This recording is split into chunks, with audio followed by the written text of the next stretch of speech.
नमस्कार दोस्तों। रिसेंटली एक रिपोर्ट आया हुआ मंकी पॉक्स एक डिजीज है। तो उस डिजीज के बारे में डब्ल्यूएचओ जो है health emergency, global health emergency declare करा हुआ है। तो ये मंकी पॉक्स वायरस क्या है, थोड़ा हम लोग विस्तार से जानेंगे।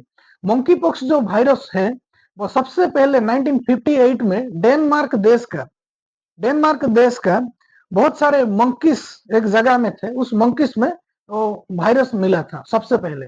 और 1970 में एक Congo, democratic Republic of Congo देश में एक ह्यूमन बॉडी में सबसे पहले एक डिजीज मिला था और एक सबसे पहले एक केस मिला था। तो ये बीमारी जो होता है बहुत खतरनाक बीमारी होता है। मंकी पॉक्स तो हम लोग सुने ही होंगे, बहुत सारे ऐसे जो न्यूज़ में ऐसे बहुत सारे मंकी पॉक्स का केसेस तो हम देखे ही होंगे बहुत सारे।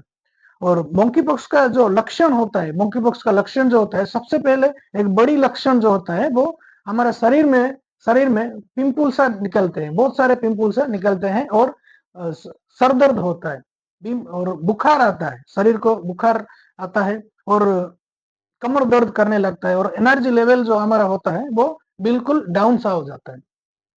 तो ये एक बहुत खतरनाक बीमारी है और ये जो फैलने का तरीका जो होता है ये बहुत ही क्लोज कांटेक्ट से फैलता है और सेक्सुअल कांटेक्ट से भी ये बीमारी फैलता है।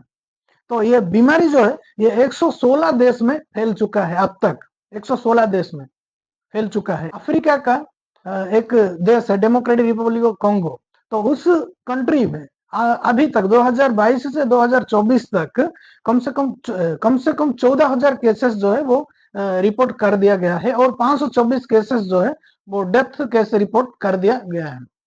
तो 2022 में 2022 से लेकर 24 तक इन 2 सालों के अंदर डब्ल्यूएचओ जो होता है, डब्ल्यूएचओ वर्ल्ड हेल्थ ऑर्गेनाइजेशन 2 बार health emergency, global health emergency declare करा हुआ है।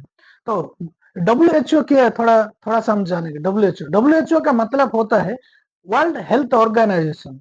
ये ऑर्गेनाइजेशन जो है ये पूरी दुनिया में, पूरी वर्ल्ड में हेल्थ के सेक्टर में काम करता है। हेल्थ के सेक्टर में अगर मानो किसी देश में अगर कोई डिजीज आ जाता है, कोई डिजीज फैलता है, डिजीज पैंडेमिक अगर शुरू हो जाता है, तो उस डिजीज को, उस बीमारी को ये डब्ल्यूएचओ जो है बहुत ही अच्छी तरह से उसको देखता है। जो कौन सा बीमारी है उस बीमारी को ये देखता है। ये ऑर्गेनाइजेशन बहुत सारे देशों को ये लोग इन्फॉर्म करके बोलते हैं और इन जो जागरूकता है, इन इस डिजीज के बारे में, इस बीमारी के बारे में जो जागरूकता है ये लोग फैलाते। ग्लोबल हेल्थ इमरजेंसी डिक्लेयर करता है ये डब्ल्यूएचओ। सबसे पहली बार जब 2022 में सबसे ज्यादा जो केसेस आने लगे तो डब्ल्यूएचओ 2022 में एक ग्लोबल हेल्थ इमरजेंसी डिक्लेयर कर दिया था। उसके बाद केसेस जब कम हुए, केसेस जब घट गए, तो 2023 में इसको हेल्थ इमरजेंसी जो डिक्लेयर करा गया था उस हेल्थ इमरजेंसी को उठा दिया गया। फिर अभी अभी 2024 में ये जो डिजीज है ये फिर से democratic Republic of Congo, Africa का एक देश डेमोक्रेटिक रिपब्लिक ऑफ कॉन्गो देश में फिर से आउटब्रेक हो गया। 14,000 केसेस उन कंट्रीज में देखा गया।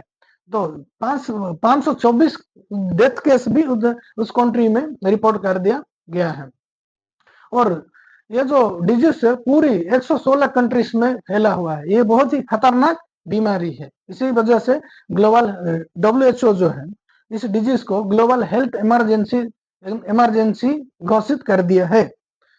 तो अब अगर कहीं बाहर जाते हैं, ट्रैवल करने के लिए जाते हैं, बस में जाते हैं, कहीं ऐसे सड़कों में ऐसे घूमने के लिए भी जाते हैं, तो ये थोड़ा ट्रैवलिंग जब करते हैं तब थोड़ा देख के, थोड़ा सोच समझ के, थोड़ा केयरफुल मेंटेन करके आपको घूमना पड़ेगा। तो इस न्यूज को और इस ये जो खबर है इस खबर को आप हल्के में मत ले और जरूर इसके ऊपर कुछ जो अवेयरनेस है उस अवेयरनेस को स्प्रेड कीजिए। तो थैंक यू वेरी मच ये न्यूज देखने के लिए और ये वीडियो देखने के लिए। मैं आपको बहुत बहुत धन्यवाद। न्यूज अगर आपको इंफॉर्मेटिव लगा होगा तो सब्सक्राइब जरूर कीजिए। Thank you very much watching for my video.